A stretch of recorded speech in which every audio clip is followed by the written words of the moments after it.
Hola, mi nombre es Jessica Paulette Reséndiz Rodríguez, de la Universidad Autónoma de Durango, Campus Mazatlán. Sean todos bienvenidos al tema de cáncer de endometrio de la materia de oncología impartida por el Dr. Santiago Gómez Félix.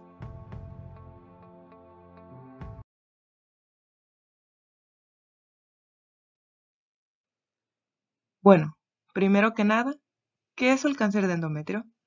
El cáncer de endometrio es un grupo de neoplasias con diversidad biológica e histológica que se caracteriza por un modelo dualista de patogenia. Los adenocarcinomas endometriales de tipo 1 son aquellos que comprenden el 75% de todos los casos de cáncer de endometrio. Ahora les hablaré de un poco de epidemiología. Una de cada 38 mujeres estadounidenses, es decir, el 3%, desarrolla lo que es el cáncer endometrial durante toda su vida. Se estima que en el 2011, en Estados Unidos, se desarrollaron alrededor de 46.470 casos nuevos, pero solo se estimaron 8.120 muertes. La edad promedio al momento del diagnóstico es al principio del sexto decenio.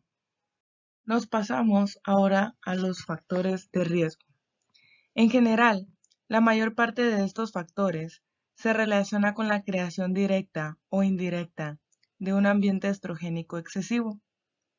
De estos, la obesidad es la causa más frecuente de producción endógena exagerada de estrógeno.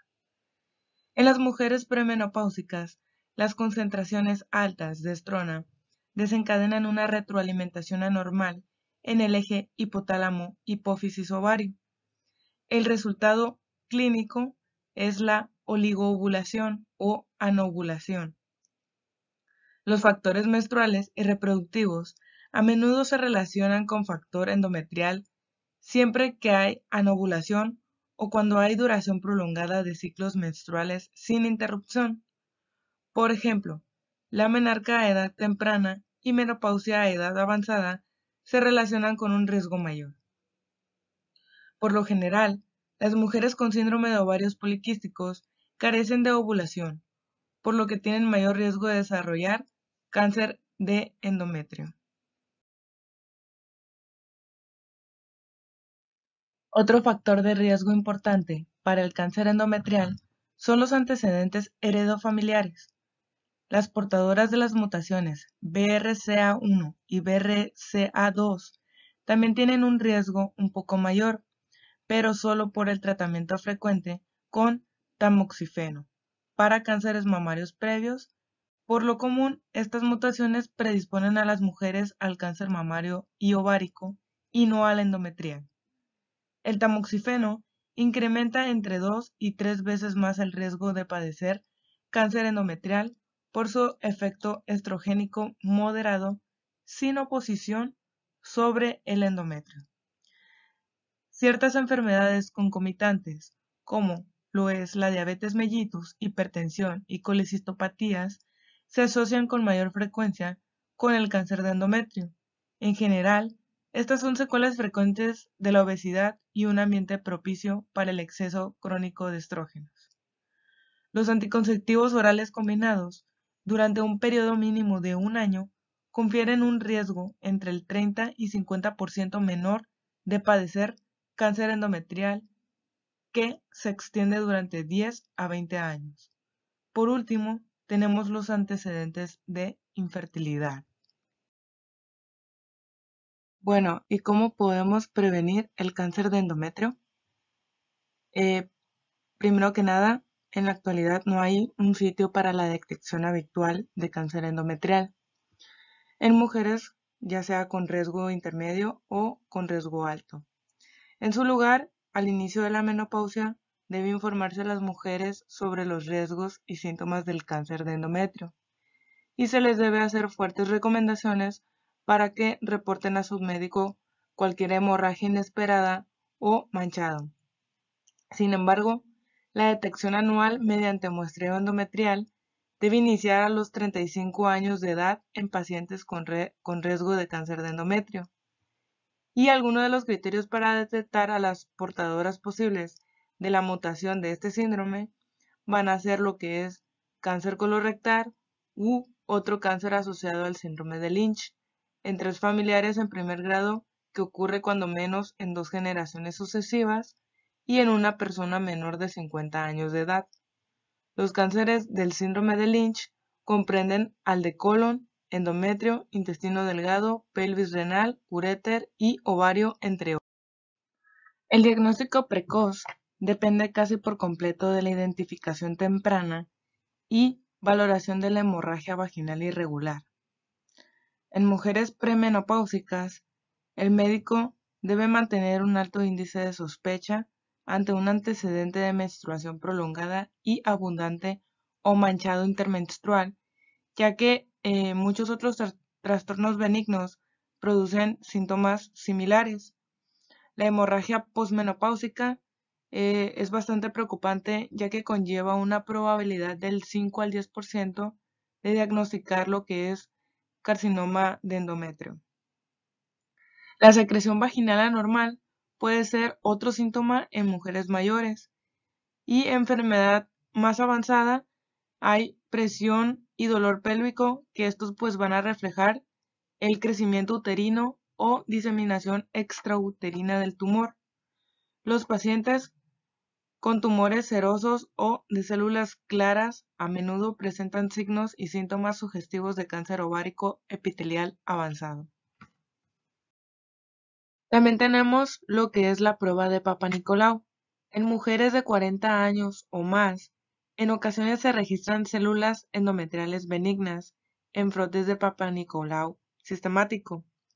En premenopáusicas, a menudo este es un hallazgo de poca importancia, sobre todo si el frotis se realiza después de lo que es la menstruación. Sin embargo, las posmenopáusicas con tales datos tienen un riesgo de alrededor de 3 al 5% de cáncer de endometrio. En aquellas con tratamiento de sustitución hormonal, la prevalencia de las células endometriales benignas en el frotis es mayor y el riesgo de malignidad es inferior, es decir, del 1 al 2%. La evaluación de una anomalía glandular incluye a la colposcopía y el legrado endocervical.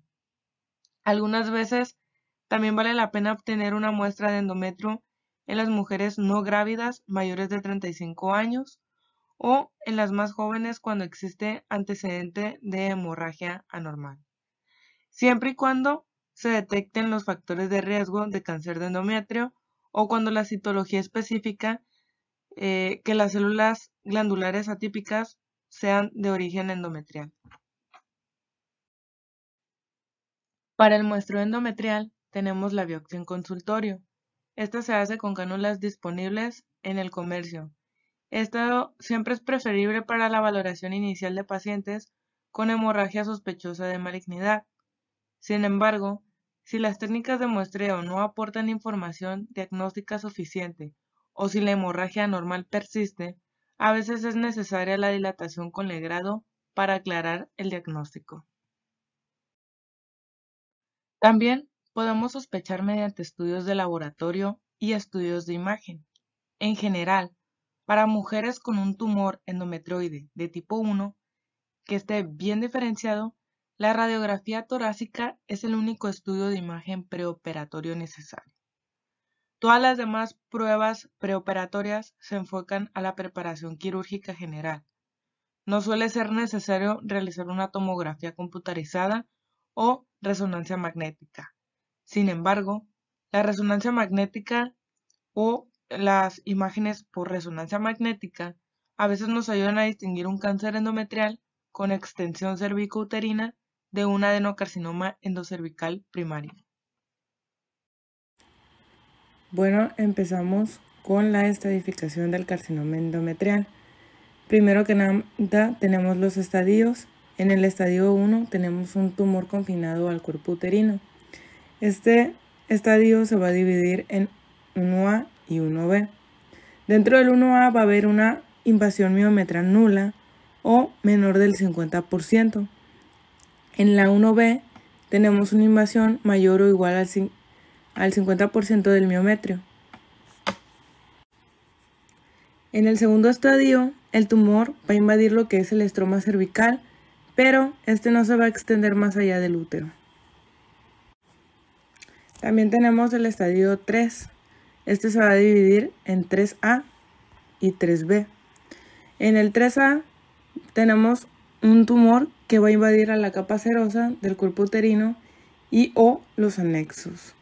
En la 3B tenemos que ya va a haber metástasis vaginales y o parametriales. Y también tenemos 3C. Aquí ya va a haber lo que es metástasis a ganglios linfáticos pélvicos y o paraórticos. También se va a dividir en 3C, 1 y 2. En el 1 van a haber ganglios pélvicos positivos y en el segundo vamos a tener ganglios linfáticos paraórticos positivos con o sin ganglios linfáticos pélvicos positivos.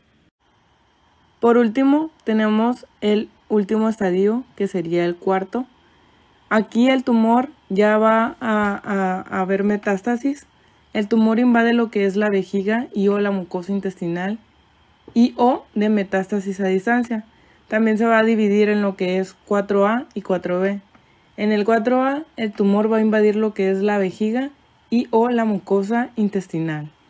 En el cuarto B va a haber metástasis a distancia, incluidas metástasis intraabdominales y o a ganglios linfáticos inguinales.